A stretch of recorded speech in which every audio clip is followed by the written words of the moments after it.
It's a good day, it's a good way. How is everybody? This is your host, Beauty Bubble, for Etsy Shenanigans. Day 29. We're going live every day in May, and it's day 29, if you can believe it. We do have to come up with a great way of introducing Junes every day, but for now, the big question that I have, we're going to cover more shop opening little things that I've learned about opening up a shop that might be useful down the road. Can Etsy shop owners help find Sebastian Rogers? Is that possible to do? Because I don't know the amount of packages that actually go out every day, I do know that there might be something in the packaging that Etsy shop owners could um, uh, avail themselves to. Little, it might be a sticker. It might just be a little, piece of reminder paper or something. I want to talk about that a little bit this evening because I did look up an amazing statistic. Actually, I just asked Google how many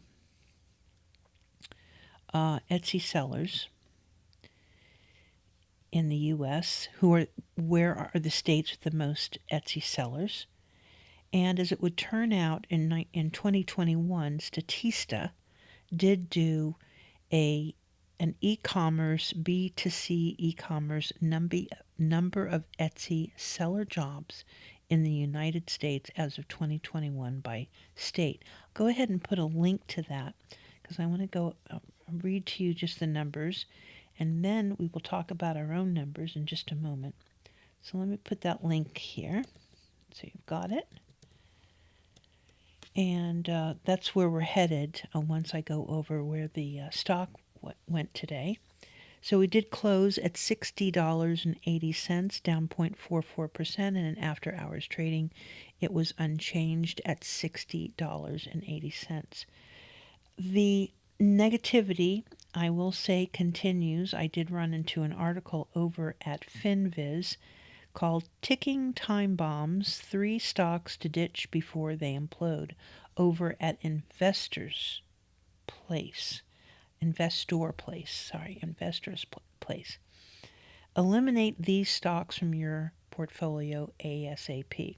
So this is one of the first times that I will just describe to you that this is for entertainment purposes only. There is nothing meant to take from any investment advice or anything like that. Always refer to a professional whenever you are approaching the market for any reason whatsoever. So this just serves as education and entertainment from our perspective, okay? So investorplace.com did this article, and it came up today, although it's one of those articles, yet another one that doesn't have a date on it, by Nabil Bukhari, and they are an Investor Place contributor. These are the 3 vulnerable stocks to sell right now, and wouldn't you know, number 2 is Etsy, and for this reason. Etsy is struggling to retain momentum following the pandemic. So we have known this, but here we go with another article, and this particular author is going to give us a little bit more information as to why. So I want to put the quote in here, right there, and read the article a little bit. Identifying stocks to sell has become a critical strategy for investors as the economy shows no signs of the slowdown that the Fed is hoping for. The Fed is expected to keep rates as they are due to ongoing inflation and indications of a resilient economy. Demonstrating this resilience, the industrial and services sector have grown faster than expected, which might result in further stock market volatility. Investing in reputable companies over an extended period of time can produce significant profits. However, investors should exercise prudence with a tough summer ahead, as even robust stocks can experience downturns. Stocks that are overexposed to these economic headwinds might not just underperform, but could substantially decrease in value. With that in mind, consider these 3 stocks to sell. And I'm only going to talk about Etsy instead of bringing up the other names. You can go to the article if you'd like to read. Etsy. While it's true that the e-commerce trend isn't fading away, let's shift our focus to Etsy. NASDAQ ETSY is the ticker. This e-commerce platform for handmade goods reached its zenith during COVID-19, much like its industry peers. Yet, it has been difficult to regain investor confidence with a post-pandemic slowdown in demand. Additionally, it's struggling to sustain last year's financials, as evident by the 24% decline in shares this year and a daunting 63% dip over the previous 3 years. The latest blow came with Etsy's Q1 2024 results, which offered no encouragement. Consolidated gross merchandise sales plummeted by 3.7% year over year. The continued declines in GMS forced Etsy to raise its fees if it wants to boost revenue and profits. However, those same fee hikes could prevent users from engaging with its platform. Furthermore, Etsy's valuation appears to be higher than its predicted growth. The company is trading at about 28 times forward GAAP earnings, but its expected top-line growth is barely 6% per annum. So as I said, I put the link to the article. Is that right? Did I yet? Oh, hold on. Did I? No, I did not. So give me a moment to toss the article in to the chat. And there we go with that. Okay. Over at FinViz, of course, as I've reiterated before, we had downgrades April 18th from Morgan Stanley, a downgrade May 2nd, 2 downgrades actually May 2nd from JMP Securities and Loop Capital. And most of the articles over at FinViz, in fact, I'll put the finviz.com link in the chat as well, so you guys can check it out yourself there at Etsy over at FinViz. Okay, so there we go with the market news, and back to the number of Etsy sellers, and to try and see how many, the way that I was, let's see here, how can I phrase all this properly? True crime on YouTube is a massive niche, and every once in a while there will be a missing child that will get the attention of most of the true crime community. Sometimes it's because it's such an unbelievable story of where this child actually went. Most of these cases, it's where the child has vanished. The child has not been seen since the last time that they were at or around their home. Completely vanished. In this case, with Sebastian Rogers, he vanished from let's just say, a well-to-do neighborhood in Henderson, Tennessee. Just bucolic, little rolling hills, houses set off away from the street a bit, brick facaded houses. Some are quasi two-story, nice sized lots, decent sized homes. And when I say kind of a well-to-do area, oversized driveways, 3-car garage, a lot of mobile homes and new cars and that sort of thing. And it's a new community. And the true crime hosts have a division here between the biological mother and the stepfather and the biological father. And they are three really very unique individuals in themselves. And they are having a hard time all agreeing on how they should proceed to, in their case, make sure that Sebastian's name does not get lost or become a cold case or not be known by basically every living soul. They want to make sure that everyone knows his name, what he looks like, to keep an eye out for him. So I thought, well, why aren't or why doesn't the e-commerce or actually like more people at first I thought, why doesn't YouTube just do something, when you go into your studio, why don't we get something that please kind of leans into our humanity. And of course, it probably doesn't make any sense that YouTube would do that. However, the true crime community, in my opinion, should probably have a standard of that they are going to show, a poster that is well known from one of the agencies, in this case, the Tennessee Bureau of Investigation, the Polycloss has a poster, and then I believe the FBI has a poster that's out, and for everyone to sort of agree that if you're going to go live and speak on this horrible story, then you should, in deference to wanting to have some morals, some caring around what's happened, that you would show the poster. So if you'll notice today, you're not seeing anything of the stuff that I'm working on. In fact, I've taken what would normally be where we would be seeing the charts and that sort of thing. That is the poster from the Tennessee Bureau of Investigation.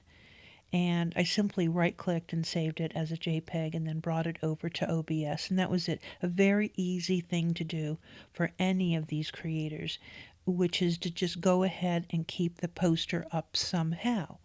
Now, I can't suggest to creators that want to run their show a certain way, but if there is going to be some sort of agreement, if you don't get along with what the families are doing individually or law enforcement is doing, the least that you can do is just go ahead and show, as I would say, just show the poster. Just show the poster, please. And, not gunk it up and not add all sorts of other things. Just the poster. In this case, it's coming from law enforcement. Boom, boom, done.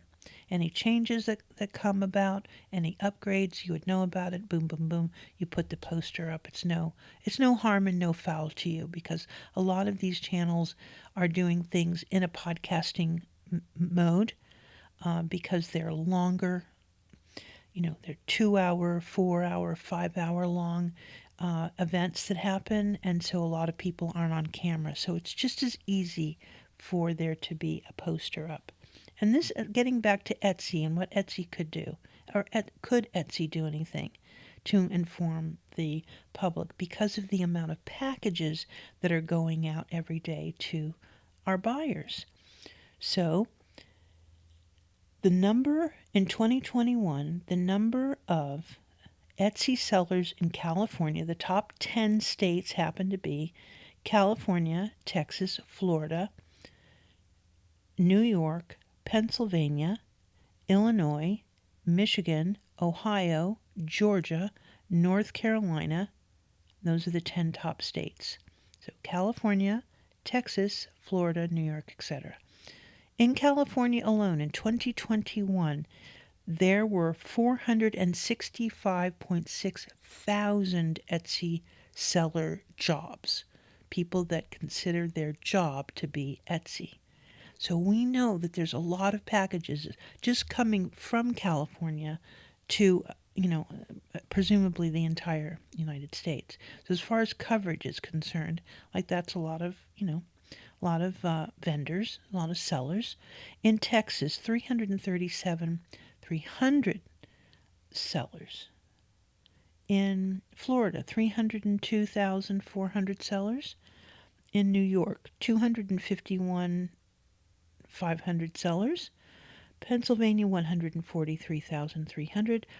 In Illinois, 133,900 sellers. So I'll put the Statista. Oh, it's already in the stream, isn't it? The Statista is already in the stream. Hey, Brooke, let me see what you have to say. Yes, definitely send a flyer out with every order. Well, this is what I'm thinking, Brooke, and thank you for saying something in the chat. And to be clear, we are very new to Etsy. Our shop actually launches in June. So it is, in some ways, this isn't really applicable to me personally yet. But it just like weighed on me a little bit that it didn't make any sense what I was hearing, that so many of us want to help. And some of these ideas that were coming out of these conversations just seemed completely irrational.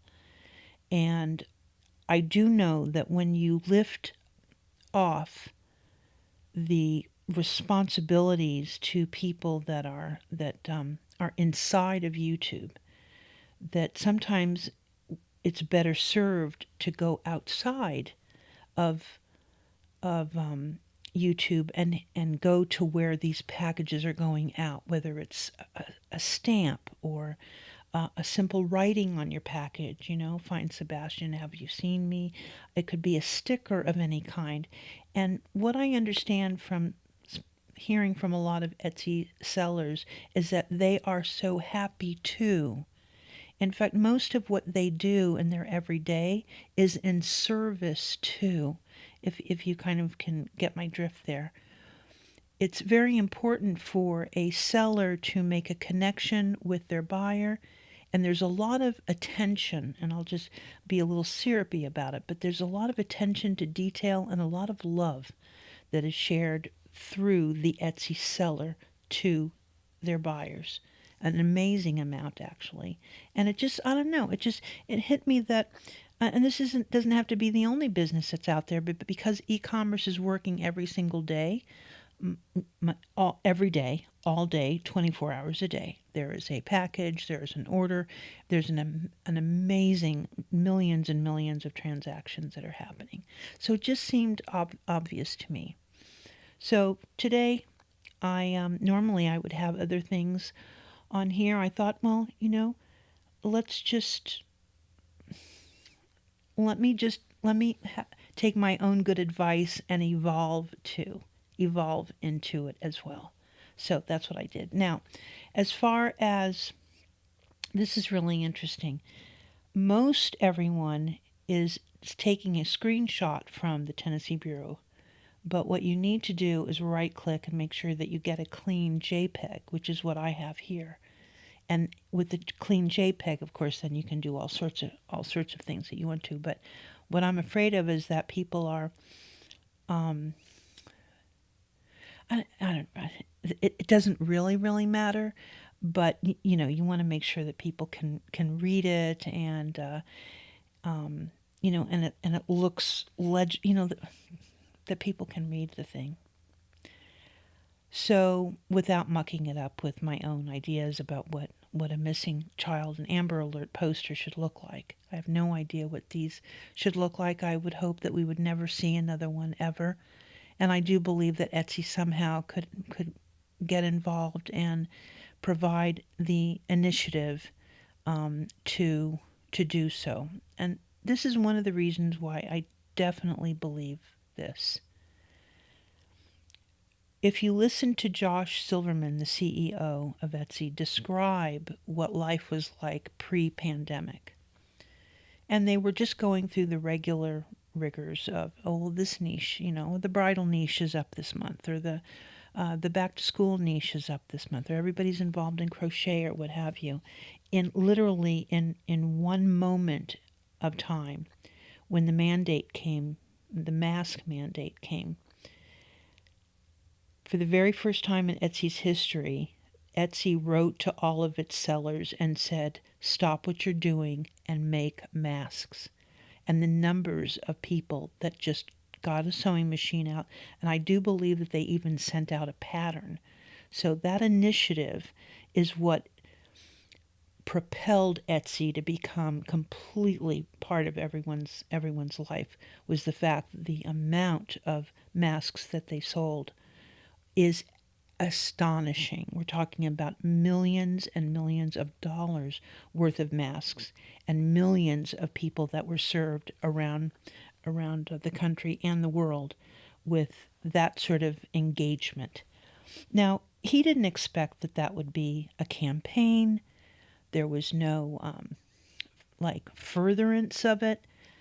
It was just, he wrote all of the vendors and said, we could stand up and be counted here and make a difference and help out and do what I know that you can do. And people actually did it. That's how powerful Etsy could be, as I see things the way that they are now. So I guess, you guys think that that's something that makes sense to you, or are you feeling other ways about how more people can get involved? So what I've laid out here is, number one is that all of the YouTubers just decide what poster they're going to use, and they start using the poster. Another thing that they can do inside of chat is they can set up a Night bot or Stream Elements bot inside, like I have my Stream Elements bot for my trading that I have, that you'll see in the chat right now. I can go into my Stream Elements and create a bot that actually has the whole thing about Sebastian in the chat. So it's constantly what I call flooding the chat with information, phone numbers, and that sort of thing.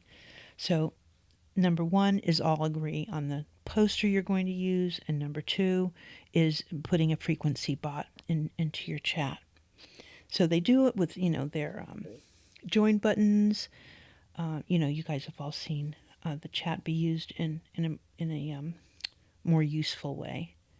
And then the other thing is that if you are, and it doesn't matter, it could be Canva, maybe you're a big Canva person, a Procreate person, anyone that's on YouTube that is only there in service of another company.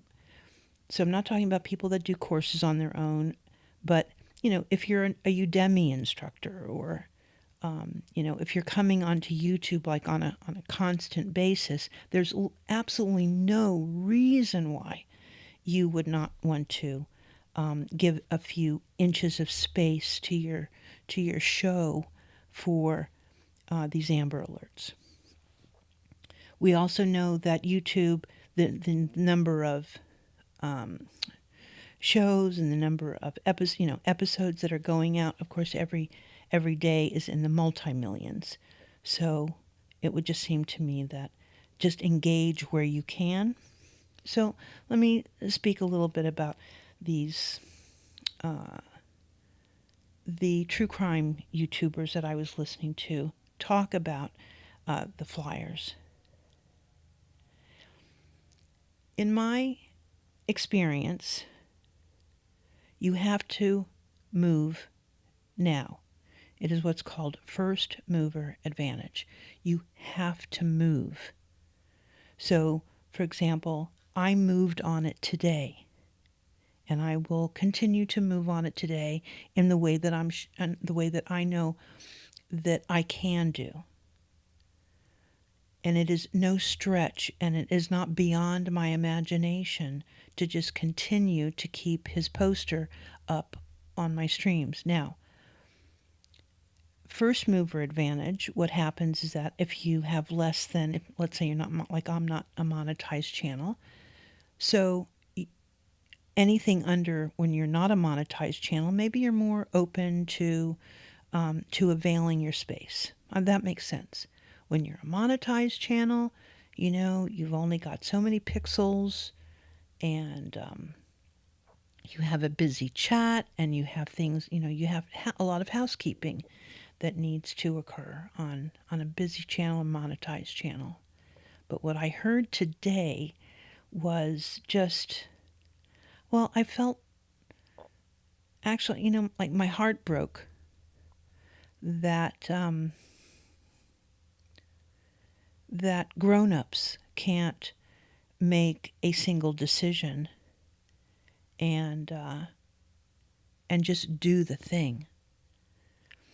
When they were talking a lot about raising money and so forth, and not relating it at all to Summer Wells, Summer Wells, they opened up a fund, a reward fund at a bank, and it didn't touch anyone else's hands, and that money's been distributed to help other organizations, missing children organizations, if I'm not mistaken, because they can only keep the funds for so long. But it seems to me that Sebastian has been caught in some sort of wicked crossfire, and it really bothers me. There's no need for that at all. And there's no need for grown men to intervene with all of these wacky, completely wacky ideas. Because I can say this, more than likely, when you heard the story, you didn't have a friggin' wacky idea in your head, right?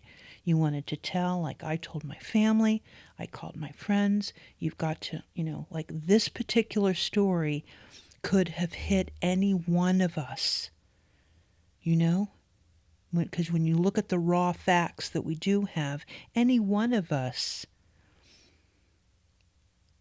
could be seeing this unfold if we take foul play completely out. Any one of us. And I think that that's what kind of struck me, that being that that's the case, what is the problem here? What is the problem?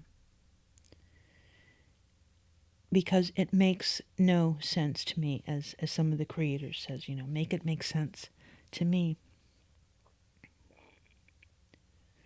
So that's how it came about.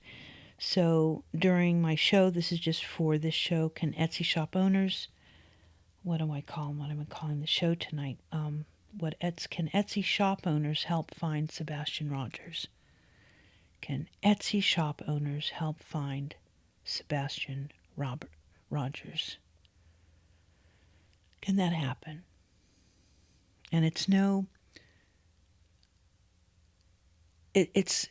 like this is so easy for us to do. And I know that the mothers, it's so easy. And just so that you know, as far as Etsy, there are more women that are that have shops on Etsy than there are men.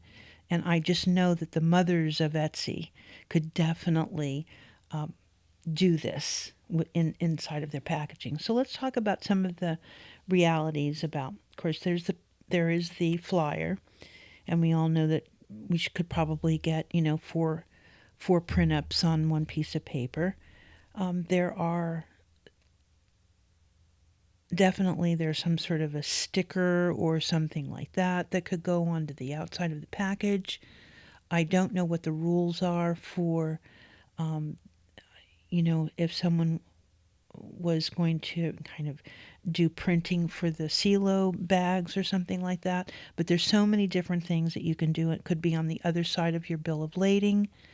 It could be at the bottom of your bill of lading.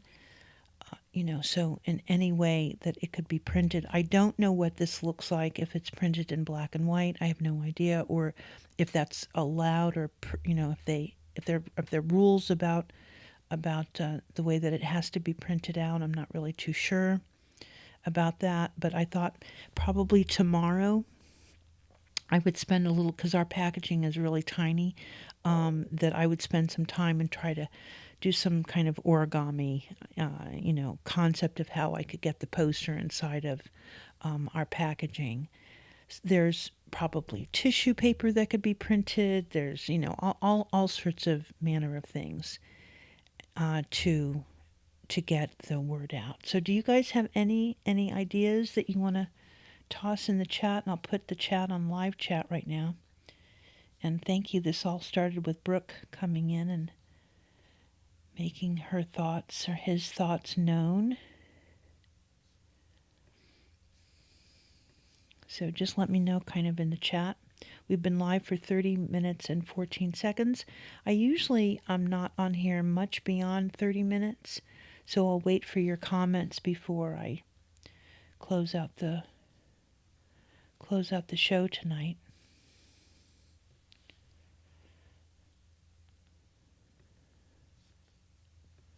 I'll just give it a moment or two.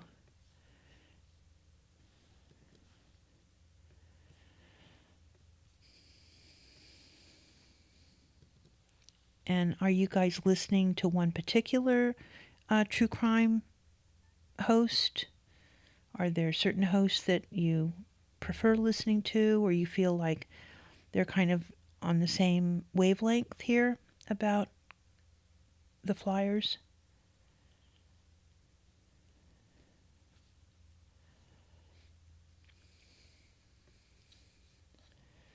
Okay.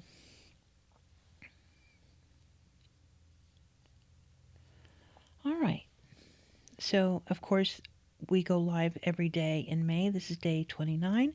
This has been Etsy Shenanigans with your host, Beauty Bubble. Thank you so much for coming by to a rather kind of sullen topic for day 29. Can Etsy owners help find Sebastian robbers? I don't know why I say robbers. Why am I saying robbers? I have to think about that. Help find, because I've typed his name in many times. If you follow me on X, you'll see I've done many posts about Sebastian, following the footsteps, following the story of the parents in particular, and what the weather was like, what the moon was like, where the runoff grates are in the neighborhood, and just looking at the crime scene, just looking at the scene kind of and trying to get a feel for what might have happened. So that is where we will put it to rest. I would have covered the very cool things that we did with the shop today. If you want, I should probably do that anyway. So let's just take a little break here. I will pop out of my tabs and go ahead and keep that up. Okay, so we have opened the shop. We have not launched yet, but we have opened the shop, and I want to go over a couple of things that we actually did, which I'm very proud of. And of course, we were able to get our shop. We didn't get those weird opening up a shop and getting those suspension notices, so we are up and going. And there are a few things that I did, like I said, that I feel very clever about. And even though it's only one post, we created our banner, and all this was done on Canva. We created what is called a Etsy shop information page that describes the product itself, that I still have to add sizing and that sort of thing. I'm very excited about that. All matches the banner. And then I did something a little different. We had a photograph, and what I did was I took the photograph and I put it in and around the banner element. So I've got these like organic shapes and a circle and an arrow and that sort of thing. So now everything is cohesive, which is what I've been talking about for months. How do you create a shop that has some cohesiveness? So the idea tonight is to do a banner that includes Sebastian's Amber Alert and try and put it and make it a part of my photos, because you get 10 photos, 10 photo ops, and 1 video op to put inside of your shop. So I thought I might give it a try, see what it would. I don't think it's outside of terms of service to add it in the shop. It's possible that if I do it where it's one of the last photos that I do or something like that, but I plan on doing that. But we're very happy there. Very, very happy with the title. Title worked out really well, and the blast for the variations worked out really nicely. We have 2 variations that worked out. We also did our complete free ship. Finished out all of the what's called the shipping profile today. Super cool about that, and we will continue working on the categories and play with the tags and so forth. But the tags that we're in now are getaway travel, made of wood, made in the U.S., ditty bag charm, charming, bridesmaid ideas, etc. So really, really happy about it, and I can't wait to learn more and visit more shops. There's a couple shops that I found today that I'm definitely going to be shopping. That's one thing when you become an Etsy shop owner, is the first thing that you do is start shopping on Etsy. So that's where we are at with all of that. So working on it every single day, and it certainly has helped for us to go live every single day in May. Now I have to come up with a little jingle on going live in June, every day in June. So look forward to look forward to that. I'm not too sure, but okay. So if the chat's going to stay quiet on me, I understand. Definitely understand about that. It's hard. All right. So what I'll do is I'm going to read Sebastian's flyer, and let's see if I can find it quickly on my, here's the JPEG here. So go ahead and read it.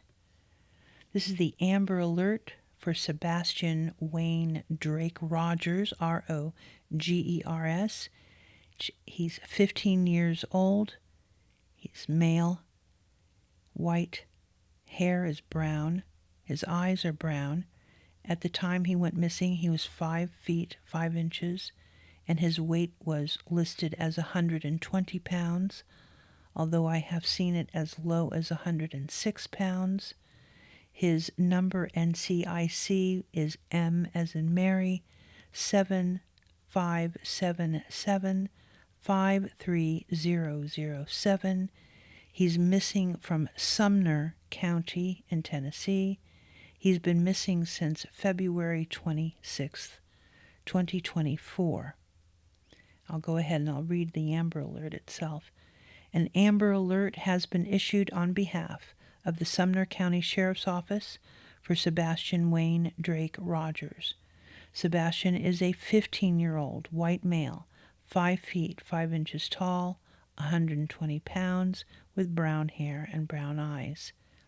Sebastian was last seen on February 26, 2024, in the area of Stafford Court in Hendersonville, Tennessee. Sebastian was last seen wearing a black sweatshirt, black sweatpants, and glasses. Sebastian has a medical condition that may impair his ability to return safely without assistance.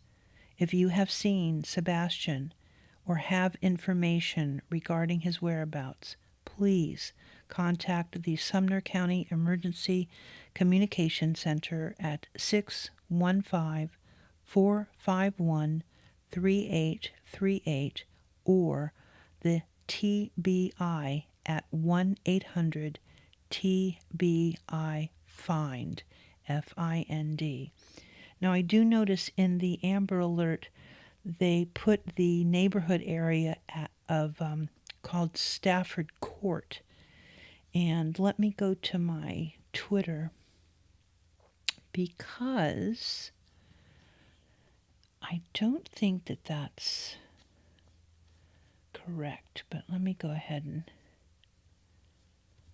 grab my tweet. Let's see here. Yeah. My tweet of 10 hours ago was Last known location, parental home in Henderson, Tennessee. Subdivision, Victoria Place, Phase 1. Victoria Place, Phase 1. Long Hollow Pike, which is State Road 174. Exit Kelly Lynn, or Kellyn, Kellyn Lane. There are no sidewalks, there are only culverts, storm drain and grate in front of the home, 6 stone steps off of the front door. So there we go. That's what I put out on my Twitter. And so that is how it goes. And I don't know, like that to me, that is just so easy to do, and easy for all of the YouTube creators, all of the true crime creators. I'm speaking to you directly. There's no reason why you can't set aside and just quiet everyone, for a moment. Just quiet your chat and quiet the fervor and the uncomfortableness of even having these discussions online, because we don't know where they're going to go, do we? We don't know what the chat is going to go. We don't know what new information is going to come out. We have no idea how creators are going to pit against one another. So it's a very much of a free-for-all. And the one thing that you can do so that there's more clarity and more union with trying to find him, that you just quiet yourself, read the Amber Alert, maybe add some other things that maybe about that can help understand, like there's more information about what he was wearing and that sort of thing that's come out. There's more information, I guess, from the mother about what his hair color was. I don't think we have any voice recordings at all, so we have really no idea what he sounds like. Does he have an accent? Does he speak other languages? I have all sorts of questions. What is his sight really like if he was to lose his glasses? So those kind of things. This is one idea. I know that the true crime people, they get massive audience, and they get to do whatever. Everyone gets to do whatever they want to do on YouTube. But in this particular case, if there was just a quiet down to do this one thing well every single time you go live, I believe that we could move along. If you can get that energy of moving along and moving forward on his behalf, I think that we might be able to do that and do a really good thing for Sebastian Rogers, which is what this is all about, as I guess the father has tried to say many times. That's what it is all about. It will never be about anything other than that, just so that I'm clear for my own self. So, with that, thank you so much. We've been live for 43 minutes and 25 seconds. This has been Beauty Bubble for Etsy Shenanigans, day 29. I will be back with you tomorrow. Bye-bye now.